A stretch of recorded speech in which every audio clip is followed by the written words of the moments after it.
Okay, if we look at these boards, we see that everyone has the same correct answer all the way across the board.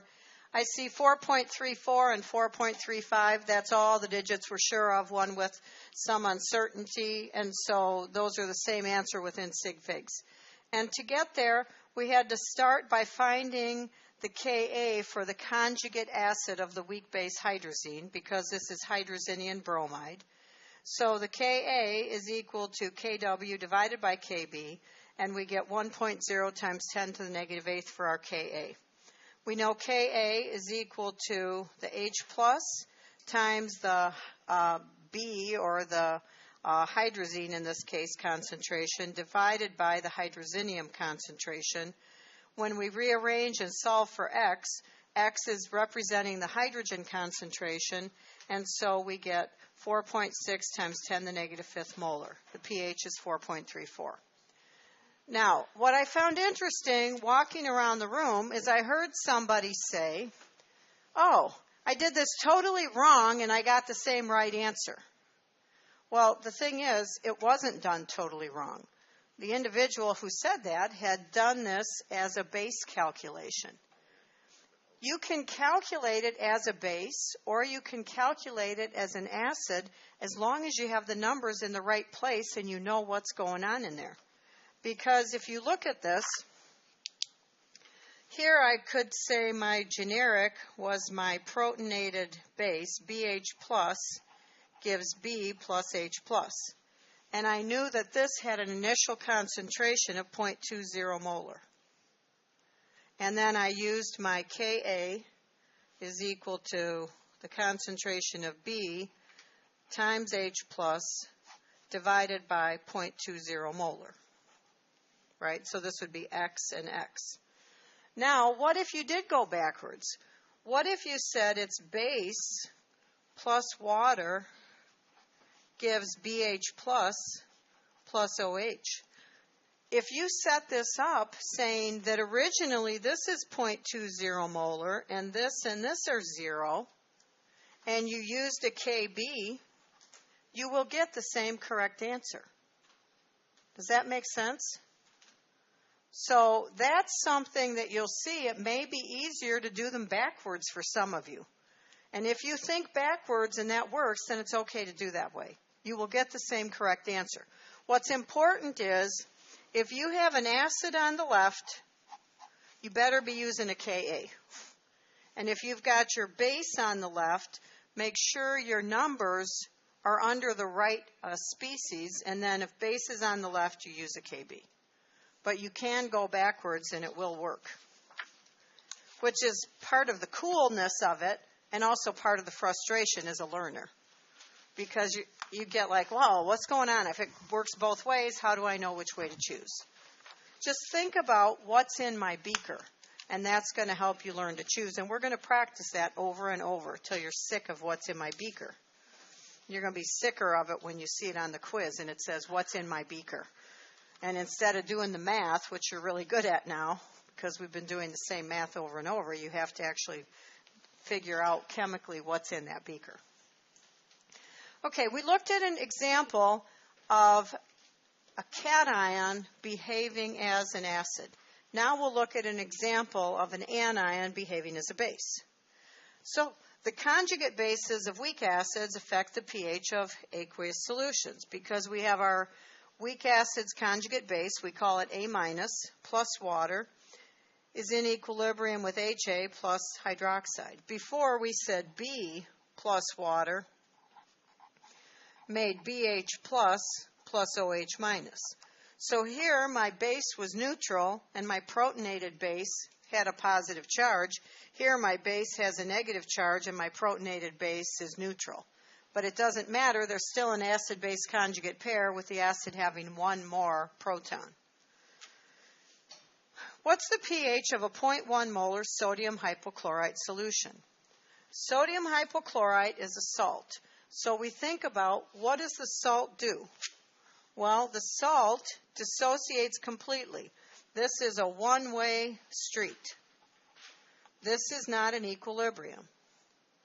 The salt dissociates to make sodium ions and hypochlorite ions. Sodium ion is an alkali metal. Alkali metals have no pH effect. So we can ignore the sodium ion. It's a spectator, and it's not going in our equilibrium. It's just swimming around in the beaker doing nothing. The hypochlorite ion is the conjugate base of a weak acid. So it will act like a base. So in our beaker, we have sodium ions hanging out, and we have a base, which is going to have basic behavior. So what should the pH of the solution be? Basic, more than 7. So the Kb for the hypochlorite ion can be found from Ka for hypochlorous acid. So my Kb is equal to Kw divided by Ka for hypochlorous acid. So we look up the Kw on our Kw chart. You don't memorize these. And you look up the Ka on our Ka chart, 3 times 10 to the negative 8th. So my Kb, 3.3 times 10 to the negative 7th. So now I can use this Kb when I set up my basic equilibrium to do my calculations. So I have the hypochlorite ion, which is going to act as a base, and because of that, I need the water in there because the hydroxide comes from water, and that proton that's protonating my base comes from water. And I make hypochlorous acid and a hydroxide ion.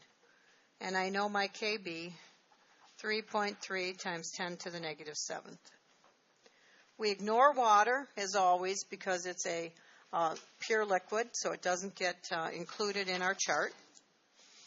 We know that we have 0.1 molar hypochlorite because it's 0.1 molar sodium hypochlorite, and there's 1 hypochlorite in sodium hypochlorite. What would I do if this had been calcium hypochlorite? If I had 0.1 molar calcium hypochlorite, which is what they use in swimming pools, what would I have to put here? 0.2 molar, because here the hypochlorite would be double the compound. So do read carefully for that. This is what you put in swimming pools. That's what the shock is that they put in swimming pools. Why do they use calcium hypochlorite for swimming pools instead of sodium hypochlorite? You get more stuff, right? You get more bacteria killer, more oxidizer. And algae. Kills the algae too. I guess it doesn't really kill algae. It oxidizes the algae. Okay. Which algae doesn't really like. Which algae? Yeah, well, I mean, really, who wants to be oxidized, right? And not me.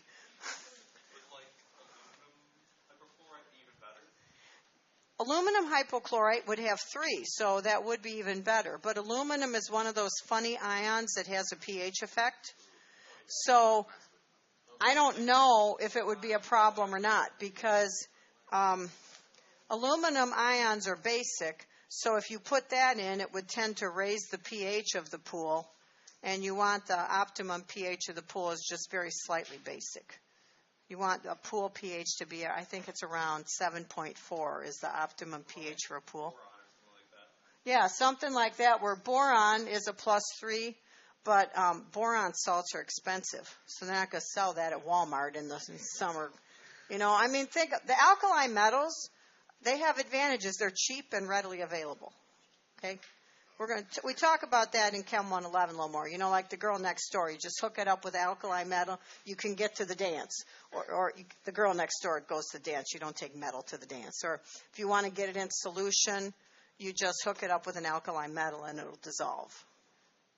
Okay? But, yeah, boron would work, but it would be too expensive. Okay? Why did they put bromine in hot tubs instead of chlorine? Do you know? Calcium hypochlorite is used in hot tubs. Hypobromite is used, calcium hypochlorite is used in swimming pools. Hypobromite is used in hot tubs. Do you know why? Yeah, you have heat in the hot tub, and do you know what that does to the chlorine in the hot tub? And it's really not about the chlorine, it's about the person in the hot tub.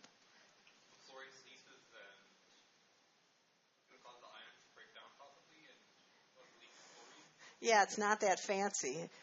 All of that is true, but that's not the reason. The reason is when you heat up those halogens, they become even more irritating to your skin.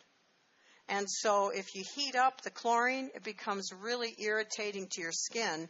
And in the hot tub, if you put bromine in there, it adequately oxidizes all the bacteria, but it doesn't irritate your skin, and it doesn't wreck your $100 bathing suit as quickly. It doesn't ruin all the elastic and the bright colors in your swimwear.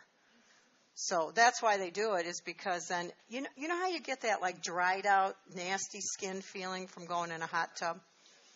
Which I think is worth it because you feel so relaxed. As long as they put enough of it in there to actually neutralize. Well, yeah, because you don't want to go in a hot tub full of bacteria.